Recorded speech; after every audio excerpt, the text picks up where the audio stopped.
Kasi nung time na wala akong phone, tamang nood ako sa classmate ko, tamang nood ako kila Record sa FB, Oo. tamang nood ako kila Doggy. Mhm. So, Oo, kasi yun yung gusto ko. nagla-livestream na sila nun eh. Dun ko na nabibuild na, Oo. ito gusto ko to.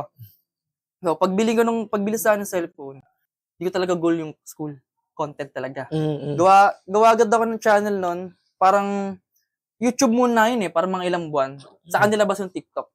I think 2020 ata yan. 2020. Pandemic. Hindi, wala pa eh. Parang pre-pandemic pa yun, parang magpa-pandemic pa lang eh. Parang nasa 2019, mga ganun siya. Pero may TikTok na nun. Pero yung TikTok nun, ay yung pa yung yung parang ayaw pa hawakan ng mga lalaki yun eh. Oo, kasi yung TikTok. parang tatawanan ka eh. Oo, tatawanan ka. Pag, ay, ba't ka may TikTok? Oo, diba? Parang homophobic pa yung mga tao nun eh. Bading ka, may TikTok ka, ganun. So, mga lalaki, hindi nag-TikTok yan, ayaw. So, ayun, may TikTok na nun, pero hindi pa ako nag-upload doon. So, hindi ko pa siya dina-download, pero may TikTok na. Pero ako, YouTube lang ako, everyday.